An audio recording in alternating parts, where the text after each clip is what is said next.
ஒரு விவசாயி விதைக்கிறதுக்காக வயல்வெளி பக்கம் போறார். விதைகளை அள்ளி வீசினார்.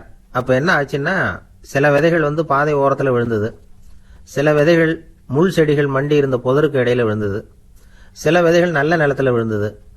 பாதை ஓரத்துல விழுந்த விதை என்ன ஆச்சுன்னா, அதெல்லாம் பறவைகள் கண்ணில் போட்டுட்டுது. உடனே உட்காந்து கொத்தி தின்னுட்டு போட்டுது. அதிகமா மண் இல்லாத பாறை பகுதியில் விழுந்த விதையெல்லாம் லேசா வேர் விட்டு முளைக்க ஆரம்பிச்சுது. அதுக்கப்புறம் வேர் கீழேயும் ஆழமா போக முடியல. மேலேயும் சூரிய வெப்பம் அதிகம் தாங்க முடியல. எல்லாம் காஞ்சி கருகி போட்டுது. புதர் பகுதியில் சில விதைகள் விழுந்தது இல்லையா, முள் செடிகள் காடா மண்டி போயிருந்தது. அதனால முளைச்சி வர்ற செடிக்கு நெருக்கடி அதிகமா போட்டுது. சரியா வளர முடியல. விளைச்சலும் சரியா இல்ல.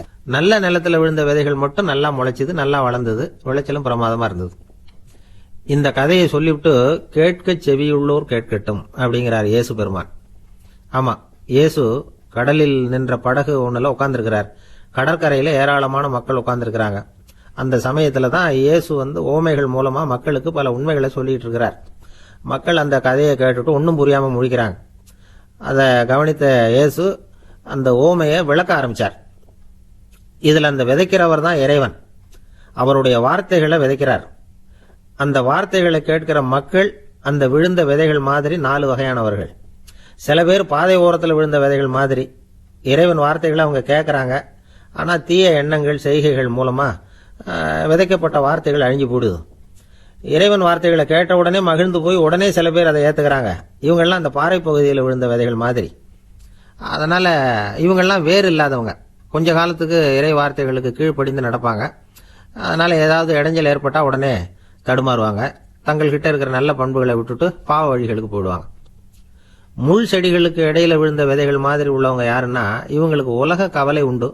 செல்வத்தின் மீது மயக்கம் உடையவர்கள்.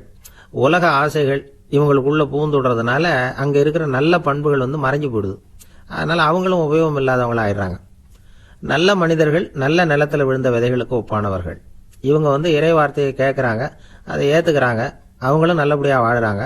அடுத்தவங்களுக்கும் உபயோகமா இருப்பாங்க. இதுதான் இயேசு சொன்ன விளக்கம். நல்ல வார்த்தைகளை கேளுங்கள், நல்ல வார்த்தைகளை ஏற்றுக்கொள்ளுங்கள், அடுத்தவங்களுக்கு உபயோகமா இருங்க. இதுதான் பெரியவங்கள்லாம் நமக்கு சொல்லுகிற உபதேசம். ஒரு அப்பா தன்னுடைய மகனுக்கு உபதேசம் பண்ணார். இதை பாருப்பா, நல்ல வார்த்தைகளை கேட்கணும். எப்போதுமே மகன் அப்பா பேச்ச கேட்கறது நல்லது அப்படின்னாராம். நீ ஏதாவது ஒரு தப்பு பண்ணா என் தலையில ஒரு முடி நரைச்சி வெள்ளையா போடும்பா. நீ செய்யற ஒவ்வொரு தப்புக்கும் என் தலையில ஒவ்வொரு முடி வெள்ளையாயிடும் அப்படின்னாராம். பையன் யோசிச்சான், அப்பா இப்பதான் எனக்கு புரியுது. தாத்தாவோட தலைமுடி பூராவும் வெள்ளையா இருக்கிறதுக்கு என்ன காரணம்ங்கிறது எனக்கு இப்பதான் புரியுது அப்படின்னானா.